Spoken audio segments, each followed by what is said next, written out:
Bonjour à tous, bienvenue sur un nouvel épisode Les Héros de la Vente. Aujourd'hui, j'ai le plaisir d'accueillir Marine Deck. Marine, salut. Merci Alexandre, ravi d'être avec toi aujourd'hui. Je suis très content de t'inviter. Toi aussi, tu as un podcast, tu vas nous en parler.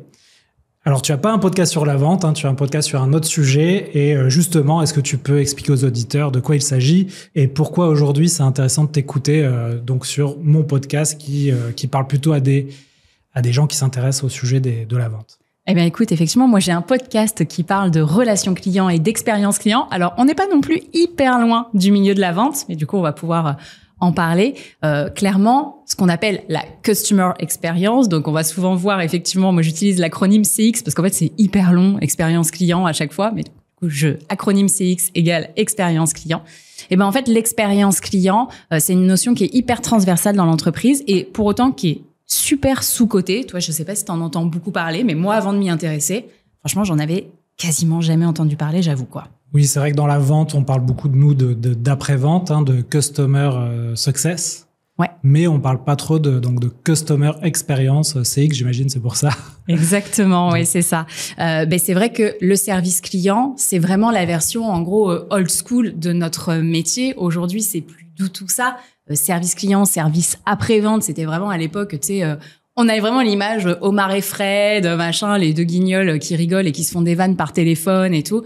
C'est plus du tout ça. En fait, c'est une usine à gaz, en fait, un plateau de service client. Et l'expérience client, en fait, c'est un énorme moteur pour l'entreprise et ça apporte énormément de business. De manière générale, il y a plein d'indicateurs que je pourrais te citer, mais en fait, s'intéresser à cette notion, c'est pas bullshit parce que ça rapporte de l'argent. C'est vraiment vertueux pour les entreprises.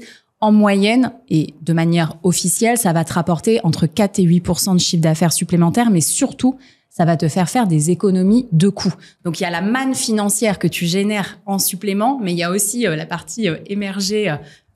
Émergée ou immergée de l'iceberg Émergée, je pense. Ouais, c'est... Enfin, la partie cachée, tu veux dire, ou la partie immergée. Ouais, pardon. Et voilà, il y a la partie immergée de l'iceberg aussi, qui sont tous les coûts que tu vas t'éviter de par le fait que tes clients y sont satisfaits.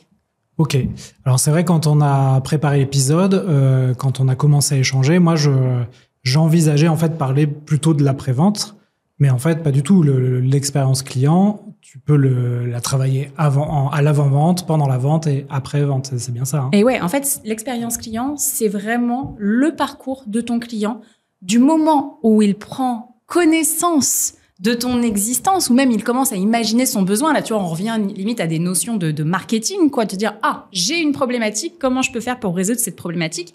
L'expérience client, elle commence là et elle va jusque à... Bien évidemment, après l'achat, alors que l'erreur que font la plupart des entreprises, c'est de se dire « c'est bon, j'ai closé mon client, pépouze, c'est fini ». Non, ça continue après.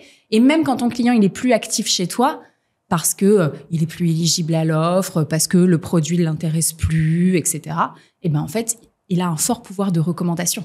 L'expérience client, c'est vraiment la notion la plus transversale de ton business, vraiment. Oui, souvent dans ce podcast, on dit que le levier le plus puissant de la vente, c'est le bouche à oreille. Donc, j'imagine que l'expérience client, c'est exactement ça. Ça te permet de provoquer ce bouche à oreille. Ça provoque le bouche à oreille positif comme négatif. Il faut que tu saches que de manière générale, parce qu'on est des humains et qu'on est un petit peu complexe et puis qu'on est un petit peu aigri aussi parfois, en fait, on a tendance à plus parler de nos expériences négatives que de nos expériences positives. Donc, ce bouche à oreille, de manière générale, il faut ultra le maîtriser. Ouais. Et en préparant cet épisode, tu m'avais cité une stat que j'ai retenue, 69%. Est-ce que tu peux expliquer aux auditeurs qu'est-ce qu'il y a derrière ces 69%? Alors en fait, on a analysé quels sont les motifs de contact aujourd'hui au service client. Donc pourquoi est-ce que les gens ils appellent un service client? Et ce qu'on se rend compte, c'est que la courbe de répartition des motifs de contact, elle est plus du tout seulement sur l'après-vente. Elle intervient pendant la vente et elle intervient même avant la vente. Et sur la phase avant-vente, 69% des flux concernent des demandes d'informations. Donc, les gens, ils appellent pour avoir des informations. Ils sont encore en bench à comparer, de se dire est-ce que ce produit est éligible à mon besoin? Est-ce que ça pourrait être pertinent pour moi? Etc. Et donc, à poser des questions juste avant de souscrire. Donc, le service client, c'est un formidable levier de détecteur d'opportunités business. C'est un super apporteur d'affaires, en fait, le service client. Oui, donc c'est vrai que c'est le thème de notre épisode du jour. C'est l'expérience client, utiliser l'expérience client comme un vrai commercial. Et donc, tu vas nous donner des tips pour le faire, notamment parce que j'imagine qu'on a des auditeurs qui sont à fond sur la prospection, sur l'outbound, mais qui ne pensent pas du tout à cette donnée-là. En première partie, tu voulais d'abord nous parler plutôt de formation. Pourquoi tu voulais nous parler de ce sujet de la formation autour de l'expérience client? En fait, figure-toi qu'autour de moi, la plupart des entreprises que j'accompagne, la grande majorité, elles sont en train de former leurs conseillers à devenir des vendeurs. Parce que c'est vrai que de base, on leur a appris à être en réactif. Et là, on va leur demander de passer en proactif. Pourquoi on leur demande ça? Les plans stratégiques des entreprises, et je vais spoiler les plans strat expérience client des entreprises, ils reposent généralement sur 4 piliers, c'est toujours les mêmes. Expérience client, expérience collaborateur, innovation et génération de valeur. Et donc, ce qu'on demande aujourd'hui aux directions de l'expérience client, c'est de générer de la valeur. Comment on génère de la valeur? En détectant des opportunités, en faisant de l'upsell, du cross-sell, etc. Donc, à cela s'ajoute aussi l'arrivée de l'intelligence artificielle. Bien évidemment que le service client est ultra impacté par l'intelligence artificielle parce qu'il y a plein de demandes qui sont automatisables, parce que l'humain, ça coûte une tonne et que forcément, quand arrive l'IA, hop, alors on se dit miracle, on va enfin pouvoir réduire nos coûts. Et donc, ces humains qui sont là, on va pas les virer, mais on va revoir la façon dont ils travaillent. Et donc, on va leur demander de vraiment beaucoup se concentrer sur ce 4e pilier, la génération de valeur. Donc, on va les former à faire cette détection de business. D'accord, donc en fait, on passe peut-être de postes, alors tu nous diras les différents noms des postes, mais peut-être... alors moi, dans les entreprises où j'ai travaillé, c'était souvent, on appelait ça des Customer Success Managers. Ça, c'est plus dans le B2B. Ah, c'est plus dans le B2B. Ouais, ça, c'est une notion qui est très propre au B2B, où ils ont une posture qui est différente et où déjà, eux, ils ont la graine qui a été plantée sur la génération de valeur, l'adoption du produit, etc. B2C, c'est le conseiller, le support client, etc. Ok, donc support client, on va prendre, et en fait, le support client va devenir est-ce qu'on va changer un peu son nom? On va l'appeler autrement, peut-être? Un conseiller plus. Nous, on parle de conseiller augmenté, de conseiller, qui est vraiment plus strong et qui va pas être simplement en réception d'informations. J'en sais rien, t'appelles ton service client, ton énergéticien, pour comprendre ta facture, dire je comprends pas pourquoi elle a augmenté de 20%, etc. Avant, il aurait, entre guillemets, simplement, c'est pas péjoratif, mais c'était vraiment la première phase de leur rôle, de leur métier historique, c'était de t'expliquer, te dire, voilà, la réponse, c'est ça. Est-ce que tu as d'autres questions, Alexandre?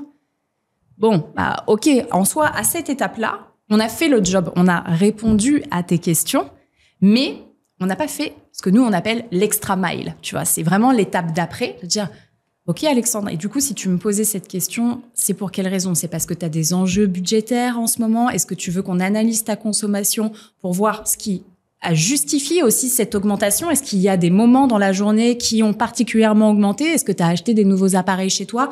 Tu vois, et vraiment t'accompagner dans l'optimisation de ta consommation énergétique. Détecter si tu vas te churner, si tu vas partir. Tu dis non, mais c'est bon, vous m'avez gavé, j'en ai marre. T'inquiète pas, Alexandre, on va te faire une petite remise de 20% sur les 6 prochains mois, etc. C'est ça, finalement, les étapes d'après que le conseiller client augmenté plus détecteur d'opportunités et puis surtout détecteur de non, ne nous quitte pas, Alexandre, il va remplir ce rôle-là. Ok, donc formation à la vente du service client, c'est assez large. Quel conseil tu donnerais à des équipes qui veulent justement former leur service client? Sur quel pan de la vente tu les formerais? Parce qu'on va pas les former à la prospection, on va les former sur d'autres choses. Là, tu as par exemple donné ce que j'appellerais plutôt des questions de découverte. Qu'est-ce que tu vois d'autre peut-être comme pilier à acquérir quand on est dans un service client? Alors, effectivement, si tu as un service client de base, par exemple, qui est là depuis 5-10 ans, c'est des gens qui ont été recrutés pour être en réaction. Donc, ils ont quand même un switch de mindset à faire qui n'est pas forcément facile pour tout le monde. Tout le monde n'est pas un bon commercial. Et donc, la première étape, ce que les entreprises qui excellent en expérience client font, c'est qu'en fait, elles vont faire ça sur la base du bénévolat. Elles vont arriver sur le plateau, elles vont dire, voilà, Maintenant, on veut aussi que vous génériez de la valeur. Il y a plein de flux qui sont automatisés par des outils qu'on appelle de self-carisation, des voice bots, on en parlera, etc. Et ben vous, du coup, on va vous demander de contribuer à cette génération de valeur. Qui a envie de se former, de commencer? Ça peut commencer par des appels qu'on va appeler des appels cocooning, tu vois. Bonjour Alexandre, comment est-ce que vous allez aujourd'hui? Ça fait 5 ans que vous êtes client chez nous, machin. Qu'est-ce qui se passe bien? Qu'est-ce qui se passe pas bien, etc. Mais il est évident qu'il y a des gens qui sont en mesure de le faire et il y a des gens qui ne seront pas en mesure de le faire. Le volontariat, c'est la clé déjà pour détecter ces premiers vendeurs. Très bien. Tu as parlé à un moment donné d'une notion qui est très importante, notamment dans l'univers des logiciels, où moi je suis plutôt issu des logiciels SaaS. Tu as parlé de churn, donc c'est-à-dire les clients qui ne vont pas renouveler. Oui. Comment tu vois, selon toi, les signes d'un churn Qu'est-ce que tu peux détecter en tant que dans l'expérience client attention, là, on va perdre des clients?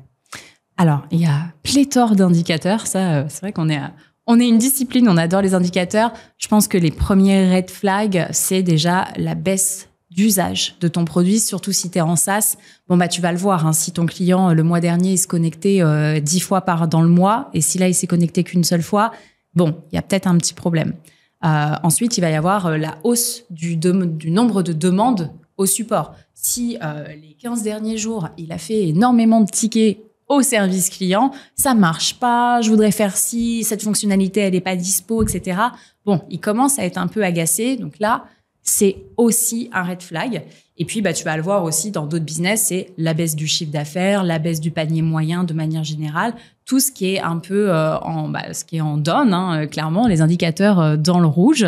Et puis, il faut aussi faire très attention au feedback, au-delà des indicateurs, parce que là, je te parle de choses très quanti, mais il y a aussi toutes les choses quali. C'est-à-dire que si ton sales, il fait un rendez-vous, il a, j'en sais rien, un rendez-vous trimestriel avec le client et que il commence à montrer des signes d'impatience, à verbaliser d'autres besoins, etc. Attention, note-toi bien dans un coin de ta tête que ce client-là, il est en train de bouger et donc potentiellement, il risque de changer de prestat. D'accord. Alors, c'est vrai que moi, quand j'accompagne des entreprises sur la partie commerciale, on analyse les appels souvent ou les visioconférences. Ouais. Toi, tu conseillerais ça aussi sur la partie expérience client, peut-être écouter en fait ce qui se passe quand un client appelle. Mais tu devrais même le croiser. En fait, on devrait avoir un énorme shaker dans lequel on met tous les feedbacks de nos clients, toutes les interactions qu'on va avoir avec eux. Donc, toi, que ce soit les sales qui font leurs rendez-vous, leurs points, leurs onboarding, etc. Et puis, tout ce qui est généré en termes de flux de feedback au service client. Parce que, eux, en fait, comme ils sont en réaction de base, ils sont vraiment à chaud avec le client. Tu vois, ils prennent le pouls quasi quotidien du client. Et donc, ces données, elles devraient être transférées, et c'est ce qu'on voit aujourd'hui, on a les outils pour le faire, transférées dans le CRM pour dire l'indicateur de santé de ce client-là, il est pas top. Parce que hier, il nous a dit que ce qu'on faisait, c'était tout pourri, qu'il avait envie de partir, etc. Le sales, je le sais peut-être pas, mais le service client l'a entendu. Et c'est automatique d'analyser tous les appels au service client, sache-le. Oui, alors c'est vrai que pour la petite anecdote, moi j'avais travaillé pour une entreprise qui proposait des contrats d'énergie verte. Et j'étais plutôt sur la partie B2B2C, donc la partie notamment commerciale. Et on avait chaque mois des shadowing, donc des écoutes obligatoires sur les clients plutôt B2C. Et on devait se mettre avec un conseiller client à écouter les appels. Et c'est vrai qu'on pouvait découvrir un monde entre ce que nous, on pensait finalement être les clients de la société et la réalité. Il y avait parfois un gouffre et ça nous faisait relativiser aussi notre travail qu'on peut parfois en tant que commercial penser être dur. Et c'est vrai, quand on écoute parfois des appels d'après-vente de clients, on peut se dire, ah oui, ils peuvent être rudes quand même. Ah ouais, non, c'est vraiment un métier qui est pas facile. Et toi, t'appelles ça faire du shadowing. Nous, tu vois, on dit, on va faire de la double écoute. Oui. En gros, c'est ça. Et c'est quelque chose qu'on devrait tous ritualiser. Et d'ailleurs, les sales doivent le faire, mais pas que les sales. Franchement, tous les corps de métier de l'entreprise, à un moment, doivent aller faire de la double écoute parce que ça te ramène au cœur du business, ça te rappelle effectivement au day-to-day, qu'est-ce qui se passe dans la vie de nos clients, qu'est-ce qu'ils sont en train de nous verbaliser aujourd'hui, Tu vas faire de la double écoute actuellement dans un service client dans le secteur de l'assurance. Ce que tu vas entendre, c'est des gens qui sont pressurisés par l'augmentation de la charge financière de ton assurance et donc du coup qui pleurent, qui se plaignent, qui essaient de comprendre, etc. C'est ce qu'ils vivent en ce moment. Potentiellement que dans 6 mois, il y aura eu sécheresse, etc. Ce sera d'autres éléments qui vont venir popper. C'est important. Oui, et ben c'était exactement ça, hein, mais sur la partie énergie. En plus, c'était pendant au début de la guerre en Ukraine, là où les prix de l'énergie explosaient. Donc c'était exactement ça. Sur la partie, tu t'as parlé aussi rapidement d'IA, donc sur la partie outils. Alors j'imagine qu'avec tous les outils IA, tu as un nouveau paradigme dans ton métier. Donc est-ce que tu peux nous en parler un peu plus, voir comment ça évolue, quels conseils tu donnerais aux auditeurs qui ont un chantier, j'imagine, avec les outils IA. Et tu as parlé à un moment donné des voice bots. Ça m'intéresse que tu nous en dises un peu plus. Qu'est-ce que c'est, comment on l'utilise dans un service d'expérience client? Avec grand plaisir.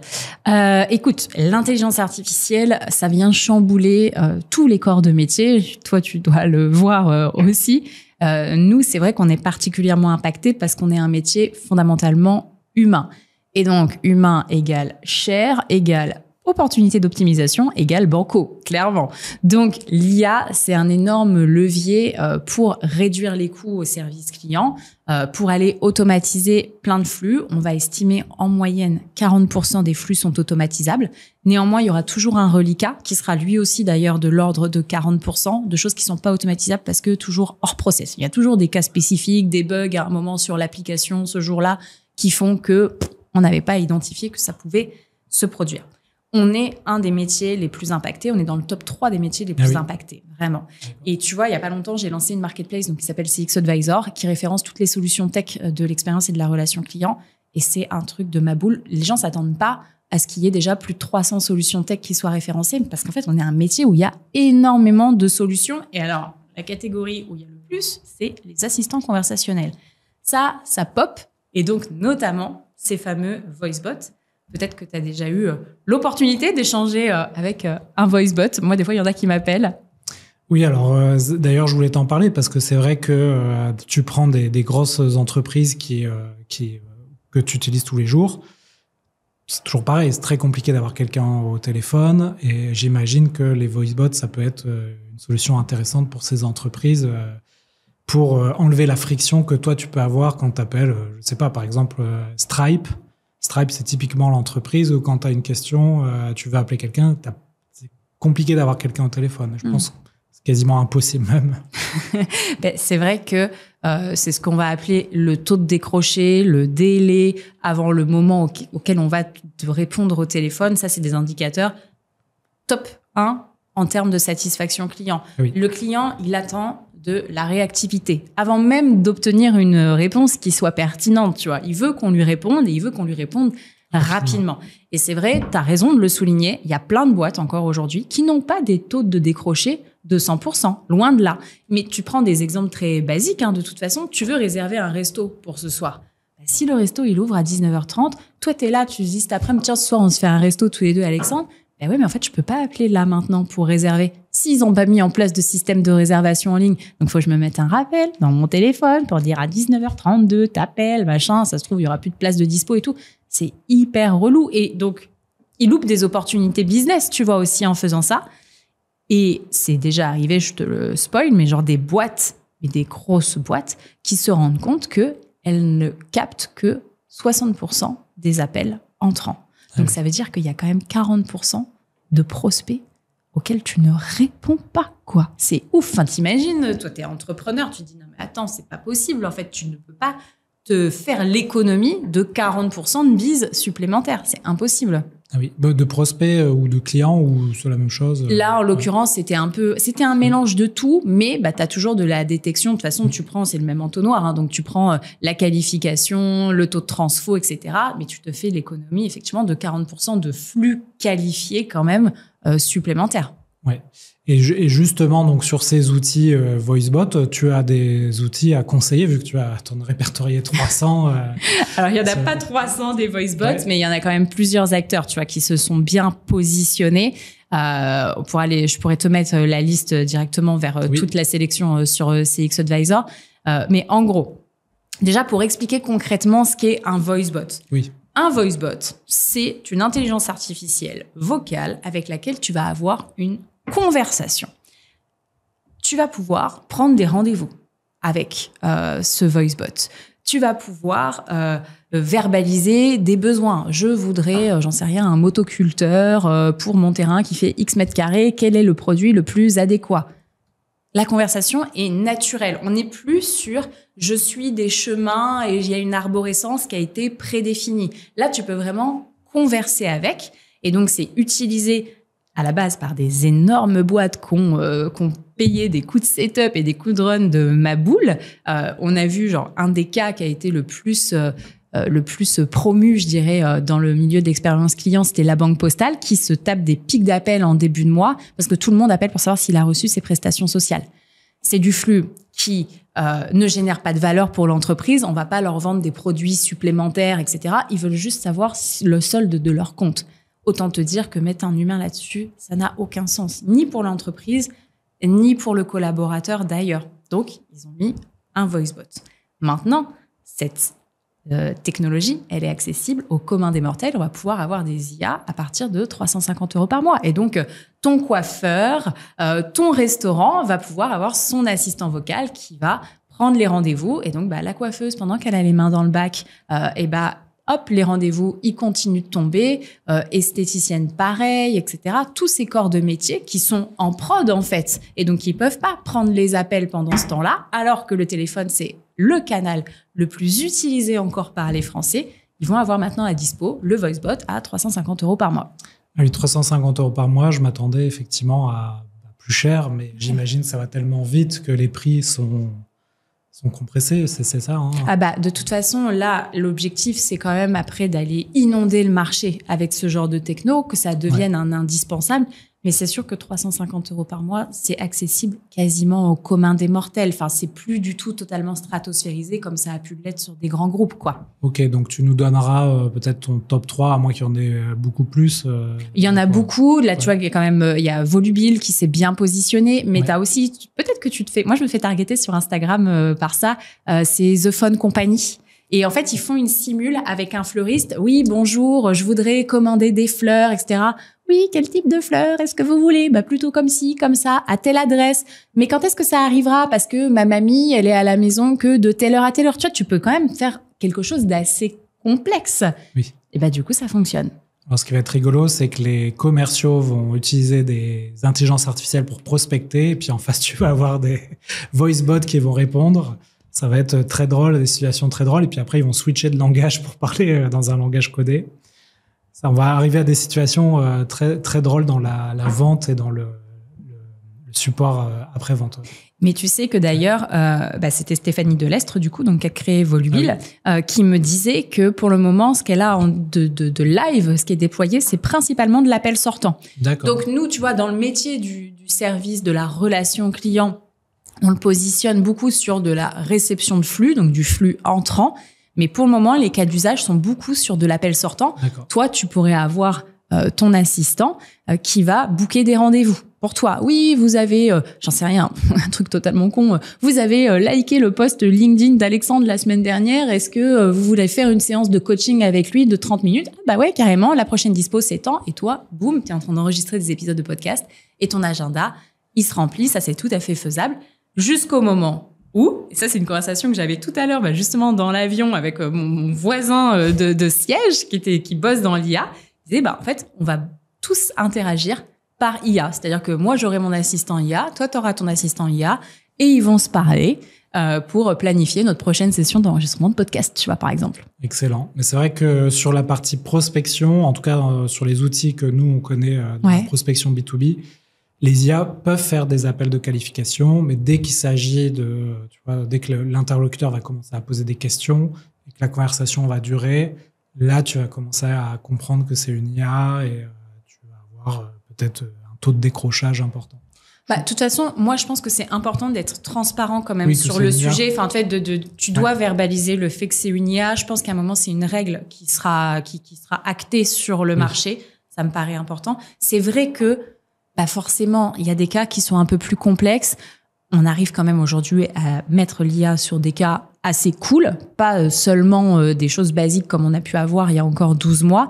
Maintenant, il est évident que si tu es sur un cas, j'en sais rien, Marindec qui est dans telle copropriété, donc il faut avoir le dossier de Marindec, le dossier de la copro, savoir quel est le contrat de maintenance de la piscine, parce qu'elle veut dire que sur le liner, il y a un problème, etc. Ok, mais quand est-ce qu'il a été posé le liner? Faut aller voir machin.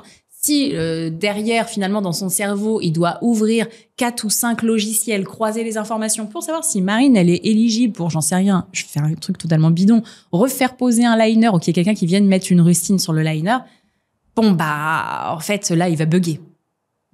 C'est clair. Est-ce que tu connais, quand tu parlais, je me réfléchissais à ce livre, le livre du fondateur de Zalando? Non. Non. Donc c'est la marque de chaussures. Ouais. Apparemment, ils sont très forts sur la partie service client. Ils donnent l'anecdote que les premiers appels de prospects, ils pouvaient avoir des demandes farfelues du genre où est la meilleure pizzeria du coin. Et en fait, eux, ils avaient l'instruction de donner la réponse quoi qu'il arrive, même si ça ne correspondait pas du tout à leurs produits vendus. Je sais pas si tu as des anecdotes comme ça. Ouais. Je me rappelle, c'était au tout début quand j'ai lancé le podcast et c'est Nam Tran, donc qui à l'époque bossait chez The Couples et maintenant Nam il est parti chez Dior et il expliquait que le chatbot, à l'époque on était encore sur les chatbots de The Couples, et les gens en fait ils posaient des questions, quel temps fait-il aujourd'hui, etc. Et donc que c'est important aussi dans toutes ces IA qu'on crée de leur donner un peu une âme, tu vois, qu'elles puissent potentiellement, ça dépend de l'ADN de ta boîte, mais faire des petites blagues, tu vois, avoir un tone of voice particulier, tout ça, c'est des choses qui se paramètrent parce que effectivement, les clients peuvent poser des questions un peu en side, mais comme nous, on a fait avec notre Siri, où on lui racontait plein de bêtises, tu vois. Ouais, moi, j'ai l'impression quand j'ai affaire à un chatbot sur un service, donc plutôt, on va dire B2C, c'est qu'il y a deux schémas. C'est le schéma, on va te renvoyer vers une FAQ, qui est pas forcément pertinente, ou le schéma, j'ai pas la réponse à votre question, veuillez laisser votre email, on va revenir vers vous. Et j'ai l'impression que c'est quand même, ça arrive 80% du temps. J'ai l'impression que les réponses sont pas souvent pertinentes. Je sais pas si toi, dans ton expérience, tu vois ça, tu sens que ça progresse, peut-être que les outils utilisés sont pas les bons. Je pense que les outils sont pas bien paramétrés par les équipes. Il est vrai, il y a une stat qui est sortie, je te la donne à la louche, mais je crois que tu as un peu plus de 80% des Français qui n'aiment pas les chatbots, mais parce qu'en fait, ils sont mal configurés de base. Et c'est pour ça que tu tournes, t'es dans des boucles infernales et tu finis par dire parler à un humain, parler à un humain, parler à un humain. Mais moi, ça m'arrive aussi, ça me fait péter un câble, quoi, clairement. Mais c'est là où l'entreprise, elle doit être en mesure déjà de bien paramétrer son bot. Le premier indicateur, enfin, ce qui peut expliquer pourquoi il est mal paramétré, déjà, c'est qu'on a voulu tout lui faire faire. C'est pas possible, en fait. Il faut lui mettre 1, 2, 3 cas d'usage spécifiques, le suivi de colis, le machin, et comme ça, son cerveau, il part pas dans tous les sens. C'est pour ça qu'ils étaient pas forcément très bons. Et donc, j'ai perdu le fil de ce que j'étais en train de te dire, qu'ils étaient pas forcément très très bons, que les Français, ils les aimaient pas. C'est une question finalement de paramétrage, donc les entreprises qui ont ce cas d'usage, peut-être qu'on peut leur conseiller de se reposer les bonnes bases et de reparamétrer leur outil, voire de changer d'outil, j'imagine. Oui, après, c'est ta base de connaissances aussi qui est importante. Donc, c'est vrai que la question qu'on peut se poser, il y a deux choses.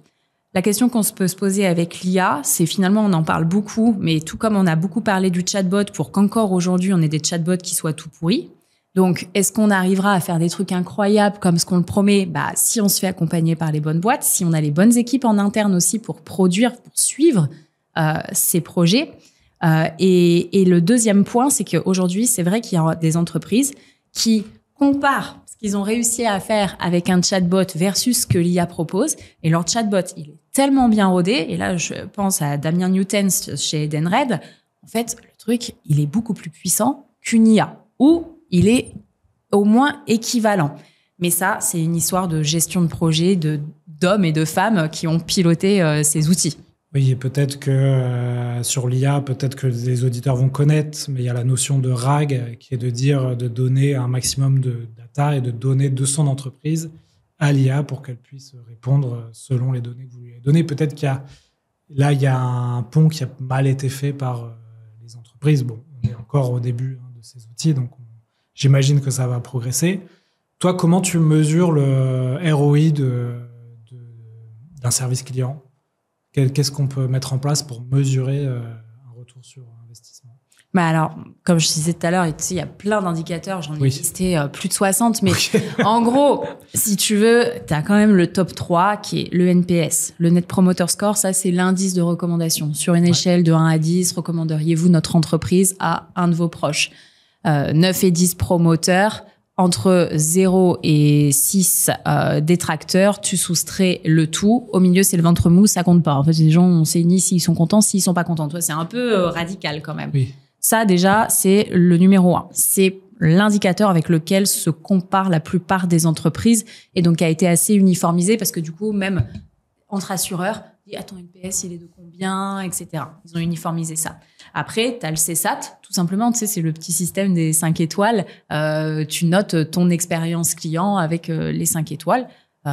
Ça, c'est basique. Tu as le Customer Effort Score aussi. À quel point cela a été facile de contacter notre service client aujourd'hui, à quel point cela a-t-il été facile aujourd'hui de passer commande sur notre site internet. Là, tu viens mesurer finalement la friction de ton parcours.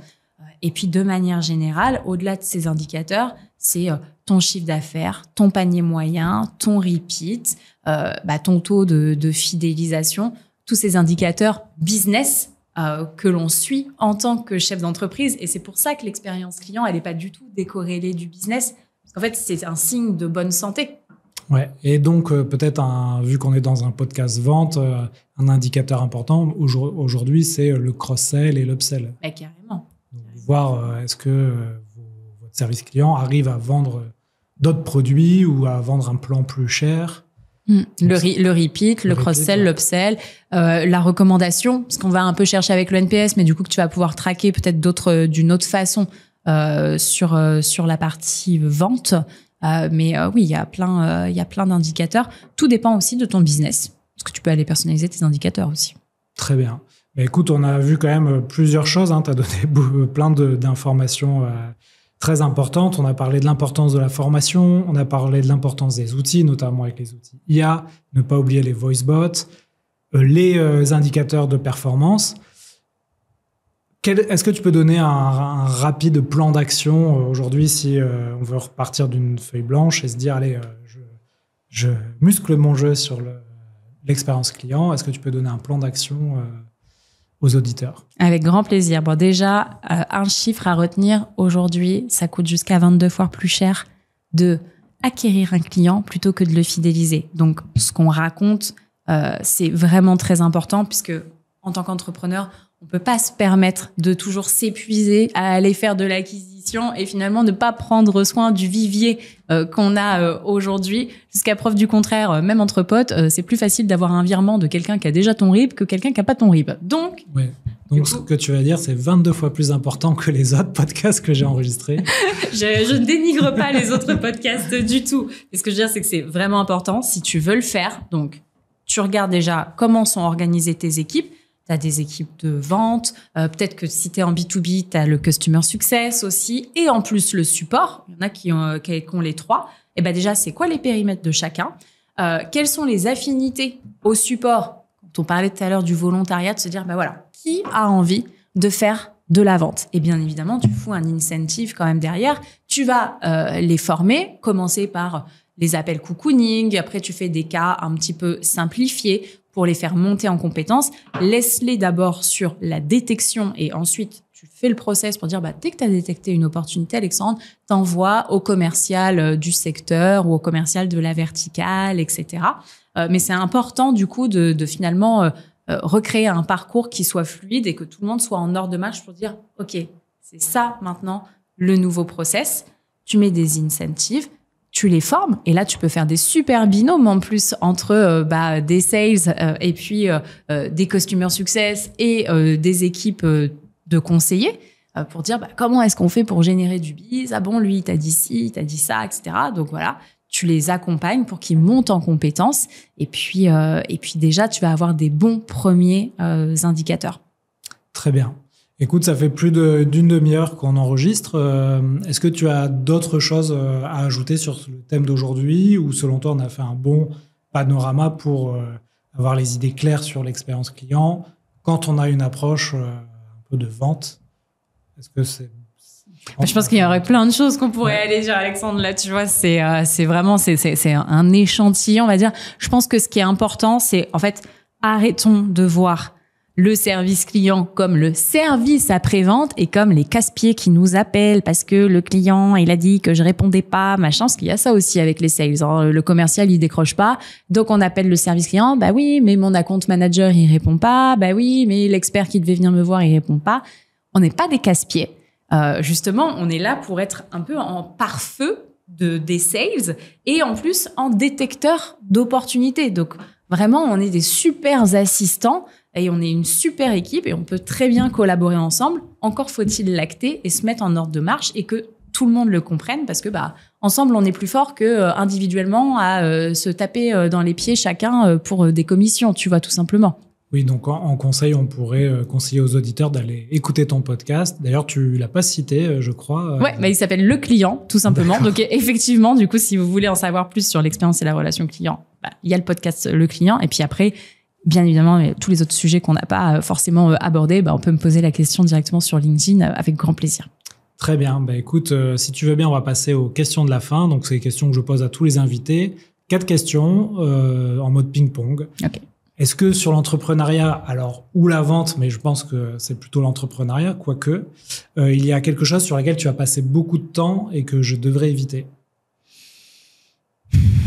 J'ai passé beaucoup de temps. Je réfléchis parce que j'avais pré-rédigé une réponse, mais je pense que c'est pas forcément celle-ci, tu vois, qu'il faudrait. Qui te vient en tête? Ouais.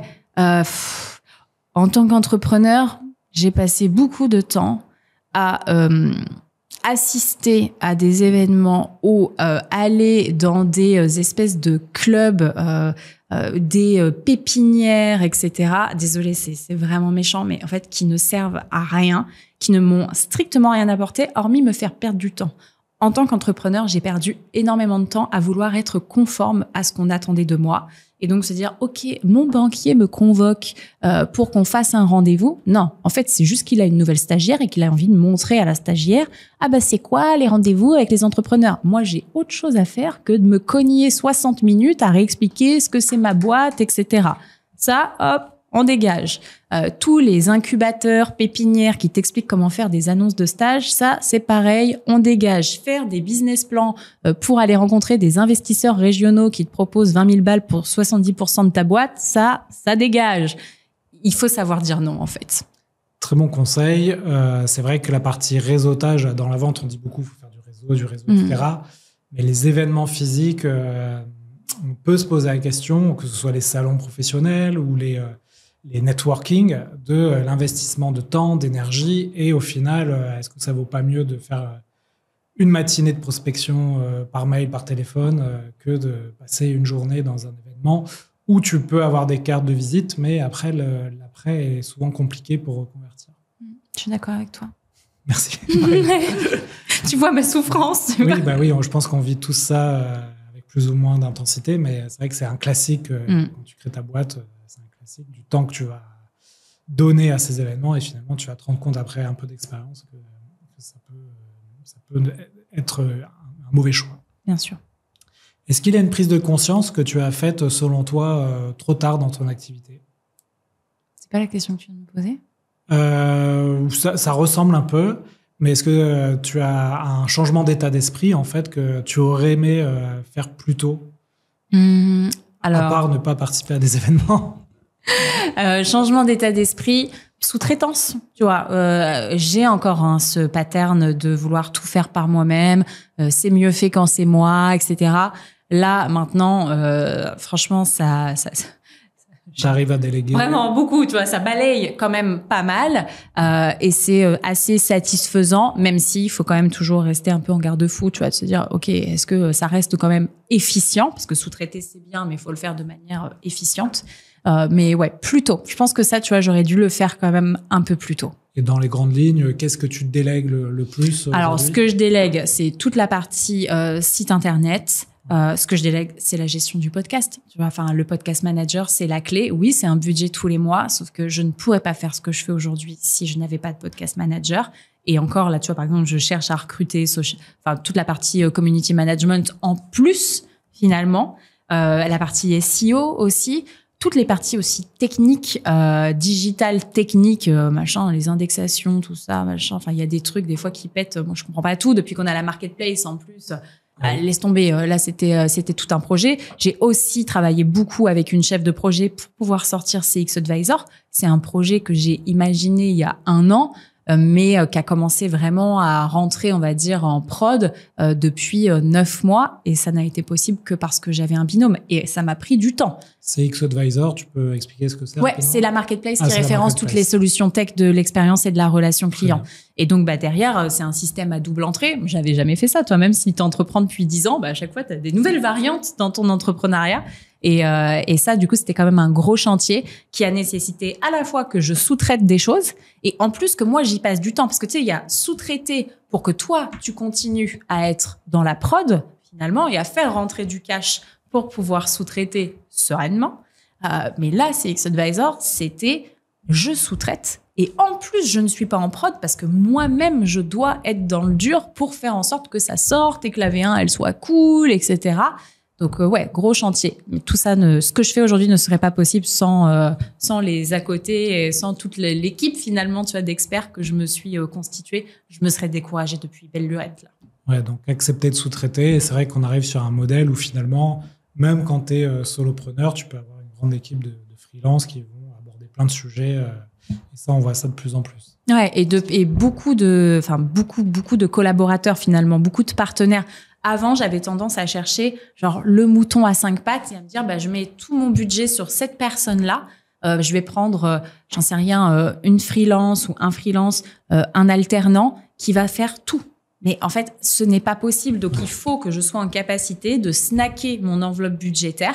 Et pour la snacker, c'est pour ça qu'on part beaucoup quand même sur des freelances. Là, tu vois, j'étais entre alternance et stagiaire, etc. Mais je pense qu'on va repartir sur du freelance parce que pareil, j'aurais besoin d'un coup de main sur la partie administrative.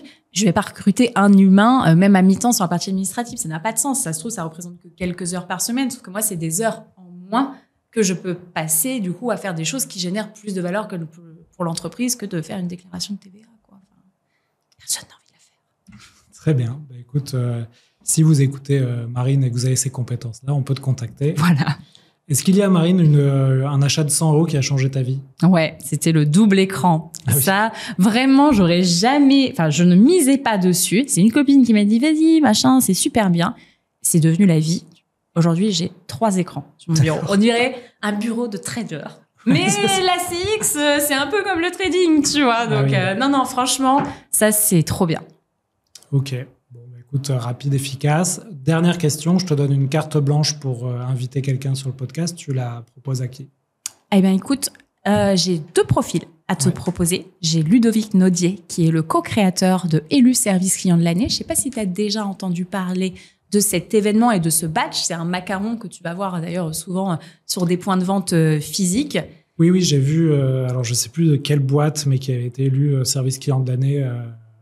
J'arrive plus à me souvenir, je me demande si c'était pas dans l'énergie, justement. Tous les ans, tu as un batch de 50, 60 entreprises. C'est verticalisé effectivement par secteur d'activité qui du coup sont élus. À la base, tu en as bien plus qui postulent. Il y a toute une phase d'audit, etc. Je pense que c'est quelqu'un qui peut être intéressant pour ton audience parce qu'il va clairement te démontrer que obtenir ce macaron, ça te permet de faire du business supplémentaire. Les gens l'utilisent, les marques l'utilisent en tant qu'argument marketing. Et il y a une stat qui m'a fourni, c'est que quand tu es 5 années consécutives élu service client de l'année, il est prouvé que tu deviens leader sur ton marché. Ouais, excellent. Donc voilà, le repeat fait que ça te donne finalement une assise sur ton secteur qui fait que tu performes d'un point de vue business. Donc ça me paraît être une personnalité, tu vois, intéressante. Et puis après, tu as Marie-Louise Julien de Lamarck. Et en fait, Lamarck, c'est l'association qui s'occupe du management des réclamations. Et donc, eux, ils ont vraiment fait leur baseline sur transformer le pépin en pépite. Et donc, c'est comment est-ce qu'on gère les réclamations pour que ça devienne plutôt des opportunités. Et ça, je pense que ça peut... pour tous les entrepreneurs, pour toutes les entreprises de manière générale, ça a beaucoup de valeur de pas voir ça comme de la flagellation, tu vois, mais de se dire, OK, on absorbe le truc, mais c'est pas une fatalité. Et d'ailleurs, tes clients les plus fidèles, généralement, ce sont des clients qui, à un moment, ont gueulé. Oui, transformer les clients mécontents en ambassadeurs. Et ouais. Et dans la vente, souvent, on dit transformer les objections en arguments commercial. Donc, c'est un classique. Écoute, Marine, merci beaucoup pour l'épisode. Si jamais on veut te joindre, comment on fait ? Écoute, déjà, merci à toi, Alexandre, pour le temps, pour la mise en lumière. Ça me fait plaisir de pouvoir parler de cette discipline auprès aussi du secteur de la vente et des métiers de la vente. On peut me contacter sur LinkedIn, Marine Deck, tout simplement. Je pense que c'est là où je suis la plus réactive. Et puis après, bien évidemment, j'ai mon site internet, marinedeck.fr, cxadvisor.fr pour tous ceux qui cherchent des solutions tech. Mais là où je suis vraiment au day-to-day, c'est LinkedIn. Ok, écoute, merci encore. Si vous avez aimé l'épisode, vous pouvez le partager. Vous pouvez liker les épisodes de podcast sur YouTube, sur Spotify. Marine, à très bientôt et bonne suite dans l'expérience client. Merci beaucoup, Alexandre. Salut.